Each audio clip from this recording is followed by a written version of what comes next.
Assalamualaikum warahmatullahi wabarakatuh. Halo teman-teman semua, kembali lagi di channel saya, channel yang seperti biasa berbagi info terkait Pi Network. Oke, di sini saya ingin membahas terkait Pi Showroom ya, maupun juga terkait market lainnya yang di Indonesia ini, gitu ya.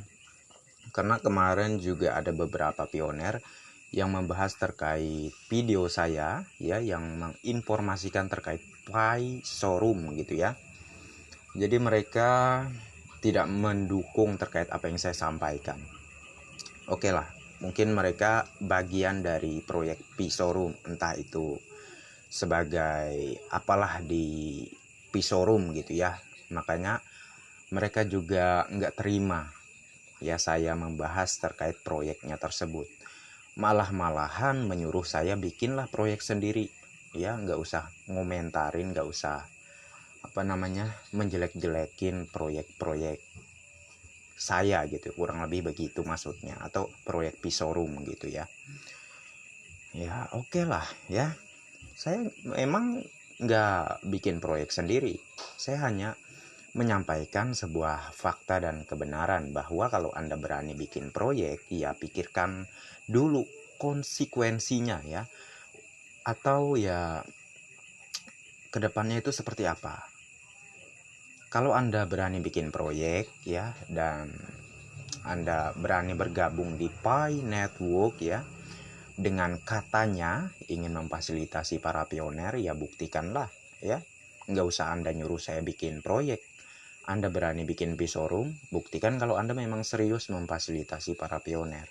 Karena memang kan sangatlah wajib untuk Pasar Enclosed Mainnet ini sebagai dukungan proyek Anda tersebut ya, untuk membentuk nilai ataupun kesepakatan dari Picoin. Pi Showroom sendiri ya sudah lama saya dengar mendukung nilai GCP. Ya kalau mendukung nilai GCP kok nggak berani beroperasi sekarang gitu. Nggak sama halnya seperti di negara-negara maju di luar ya. Seperti halnya di China ya. Di video short saya itu sudah ada berapa video tuh saya bagikan mobil-mobil yang sudah berhasil pioner barter gitu ya dengan Picoin di China. Ya ada di video short saya ya. Ini enggak enggak pokoknya ya enggak ada alasan apapun gitu ya. Kalau Anda sudah berani maju, ya Anda harus berani dong. Ya, jangan bikin proyek tapi enggak ada guna gitu. Ya, inilah kewajiban Anda di Pasar Enclosed Mainnet ini, menyediakan barang yang Anda tawarkan. Ya, jadi inilah sebuah kebenaran yang perlu saya sampaikan. Kalau berani bikin proyek, ya ayo beroperasi di Pasar Enclosed Mainnet ini untuk membantu pembentukan nilai dari Picoin. Ya, jangan cuma ngomongnya doang ya.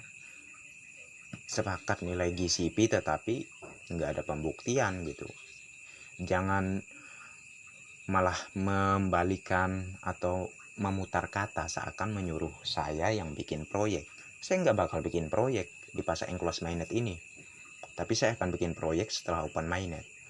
Anda berani bikin proyek di Pasar Enclosed Mainnet ini, itu sudah menjadi tanggung jawab Anda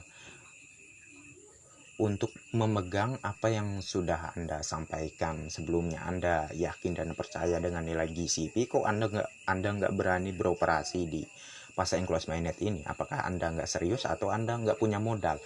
Itu bukan suatu alasan ya, nggak ada alasan apapun pokoknya.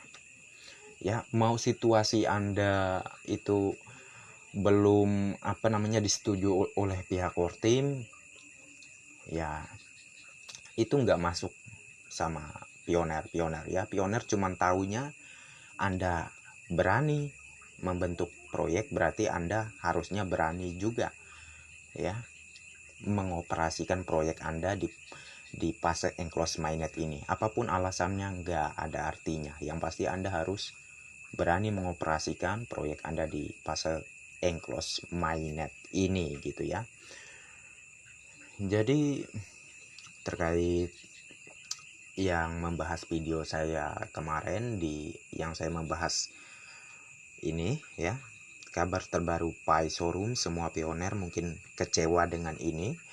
Ya, ini sebuah kebenaran semua yang saya sampaikan ya, berdasarkan fakta gitu ya kan, nggak bikin statement tanpa sebuah fakta dan kebenaran. Semuanya fakta dan kebenaran yang saya sampaikan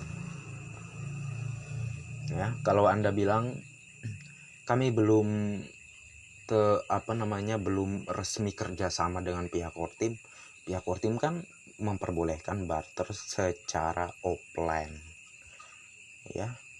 Coba Anda lihatlah seperti di China ya, mereka offline jalan mendukung nilai GCP ya. Mereka bukan hanya bunyinya doang mendukung nilai GCP, tetapi mereka lakukan. Ini Anda bikin penyampaian mendukung nilai GCP tapi nggak berani ya beroperasi, ya percuma. Karena saat open mainnet sudah pastilah pioner lebih memilih mempiatkan Picoin-nya, walaupun ya saat open mainnet itu untuk mempiatkan Picoin pastilah dibatasi ya. Nggak ada yang namanya pas udah open mainnet langsung bisa difiatkan semua Picoin yang nggak ada ya, pasti dibatasi tentunya ya. Jadi kalau belum paham juga ya, silahkan diulang lagi apa yang saya sampaikan di awal tadi sampai dengan ini gitu ya, supaya Anda paham ya. Saya dan pioner lainnya tidak memperdulikan alasan apapun dari proyek yang Anda buat. Yang pasti Anda bertanggung jawab bertanggung jawab atas apa yang Anda sampaikan sebelumnya. Dan kalau Anda berani bikin proyek ya, Anda harus berani ambil resiko ya. Itu yang wajib Anda lakukan, yang nggak ada alasan apapun. Barter secara offline ya kan bisa ya, nggak usah secara online ya, nggak usah kerjasama dengan pihak Kortim dulu. Tapi kalau Anda sudah berani bikin proyek ya, disesuaikan dengan apa yang Anda tawarkan sebelumnya. Ingin memfasilitasi pioner dengan menyediakan mobil gitu ya, dan Anda pun berkata Anda mendukung nilai GCP, ya lakukanlah sekarang gitu ya. Nggak usah nunggu open mainnet, terkecuali Anda memang nggak punya modal atau ya proyek yang Anda buat itu nggak serius gitu ya. Ya itulah yang membuat Anda nggak berani beroperasi di fase enclosed mainnet ini ya. Ini yang saya sampaikan bukan hanya terkait Pi Showroom ya, yang saya sampaikan ini juga kepada proyek-proyek lainnya yang katanya ingin memfasilitasi para pioner ya, khususnya market-market yang di Indonesia ini ya. Jadi kalau Anda tetap tidak sepakat gitu ya, tidak mendukung apa yang saya sampaikan ini, ya terserah, itu urusan Anda gitu ya. Tapi kebenaran dan faktanya ke depan ya, pioner akan lebih memilih mempiatkan Picoin-nya dan bebas membeli apapun dimanapun mereka berada tentunya ya. Kita secara akal sehat aja di sini ya, nggak usah yang rumit-rumit lah. Ini secara gampangnya aja, secara yang benar-benar akan terjadi saja, sudah ada gambarannya tentunya ya. Terus ada yang berkata, terus apa gunanya pihak Kortim buat market gitu ya, kalau di open mainnet Picoin tujuannya ke fiat. Ya tetap ada gunanya juga gitu ya. Maksud saya di sini yaitu setidaknya Anda yang membuat proyek sekarang ya, seperti halnya Pi Showroom, itu nggak akan terlalu laku setelah open mainnet ya. Ya laku mungkin ya hanya beberapa orang saja yang mau menukar Picoin-nya ke mobil yang Pi Showroom sediakan. Ya, seharusnya Anda mengambil keuntungan, ya, mengambil kesempatan di fase enclosed mainnet ini juga, ya, supaya Anda untung ke depannya. Ya, Anda yakin dengan harga GCP, ya udah buktikan kalau Anda yakin, ya beroperasi sekarang. Ya, dengan banyaknya barang yang Anda keluarkan, ya, untuk mendukung nilai GCP ini, sudah pasti ke depan nilai GCP akan menjadi nilai awal PiCoin di open mainnet, karena nilai Pi ini kan bergantung pada kesepakatan pioner dan vendor. Ya, kalau semuanya sudah sama-sama sepakat, ya apa boleh buat. Core team hanya meresmikan saja, ya. Dengan banyaknya terjadi transaksi dengan nilai GCP, core team akan meresmikan, ya. Terus gimana bang kalau ke depan harganya nggak sesuai GCP? Nah, kalau itu saya belum tahu, ya, apakah sesuai GCP atau tidak. Yang pastinya yang saya sampaikan ini sesuai dengan apa yang disampaikan oleh pihak core team juga. Kalau banyak yang sepakat dengan nilai GCP, maka nilai itulah yang akan menjadi nilai awal PiCoin di open mainnet ke depan. Jadi yang saya sampaikan ini juga terkait yang di awal tadi, yaitu Pisoro maupun market lainnya yang sudah sepakat mendukung nilai GCP. Buktikanlah, ya, jangan cuman ngomongnya doang mendukung nilai GCP tetapi nggak berani beroperasi. Yang nggak usah banyak alasan gitu, ya. Barter secara offline bisa kok, seperti halnya di negara maju gitu, ya. Nggak usah nunggu Anda resmi kerjasama dengan maksudnya resmi lulus di hackathon, yang nggak usah nunggu itu. Yang penting Anda beroperasi dulu di fase enclosed mainnet ini supaya mendukung nilai GCP ini, supaya benar-benar kuat, ya, terbentuknya nilai GCP ini.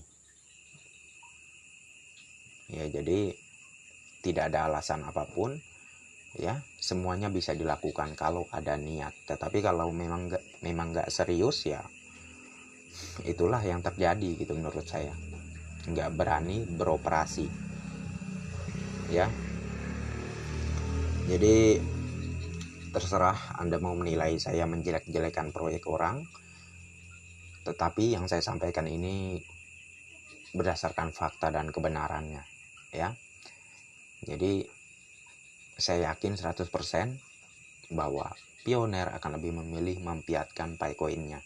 Karena di dalam ekosistem Pi sendiri itu, mau itu dari marketplace-nya juga sudah ada yang menyediakan fitur untuk penukaran PiCoin ke fiat, maupun itu ada marketplace yang khusus seperti, maksud saya market yang khusus gitu, ya, seperti halnya P-Bank, P-ATM, P-iCard, ya, P-Exchange, ya.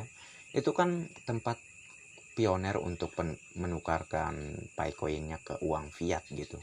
Tetapi nggak sekaligus semuanya bisa ditukar ke fiat, tentu dibatasi gitu, ya. Dibatasin untuk penukaran PiCoin-nya ke fiat. Misalnya mungkin per bulannya hanya bisa mencairkan sekitar berapa lah pokoknya ke depan, ya. Yang pasti ada batasannya, ya. Kalau ada yang mengatakan nggak bisa bang, Pi ini kan ditunjukkan menjadi uang digital dunia. Ya, saya sangat yakin dan percaya di luar negeri bisa menerima Pi ini sebagai alat bayar gitu, ya. Tetapi di Indonesia ada regulasi, ya, yaitu rupiah lah yang berlaku. Contohnya seperti dolar. Masa di Indonesia alat bayar dolar, yang nggak mungkin kan? Perlu ditukar ke fiat dulu kan baru bisa menjadi alat bayar. Seperti halnya Pi ini sebagai mata uang digital dunia. Di luar negeri oke lah diterima sebagai alat bayar, tetapi kalau di Indonesia ditukar dulu ke fiat baru bisa digunakan sebagai alat bayar. Nah, kurang lebih seperti itu, ya. Oke, jadi jelas ya apa yang saya sampaikan semuanya, ya. Bagaimana pendapat Anda, teman-teman semua? Silahkan komen di kolom komentar, ya. Dan di kolom deskripsi saya juga menyediakan terkait video ini, ya, Pi Network KYC dan migrasi PiCoin ya. Ini karena banyak juga yang bertanya, Bang, coba bahas terkait KYC dan migrasi PiCoin, Bang. Saya sediakan di kolom deskripsi ya untuk link videonya, maupun juga yang update terbaru Core Team Pi Network. Ini yaitu update terbaru yang ada di layar beranda aplikasi Pi Network. Saya jelaskan semua ya di video ini. Dan linknya sudah juga saya sediakan di kolom deskripsi. Bisa kalian cek dan kalian tonton aja ya.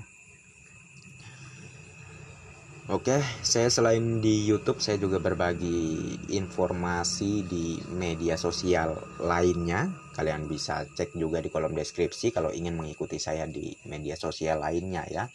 Karena yang saya bagikan di sosial media lainnya itu nggak saya upload di YouTube. Kalian bisa tonton video yang saya bagikan di sosial media lainnya yang sudah saya sediakan linknya di kolom deskripsi juga. Oke, sekian dulu, dan kalau video ini bermanfaat silahkan share video ini ke teman-teman kalian supaya mereka tahu ya.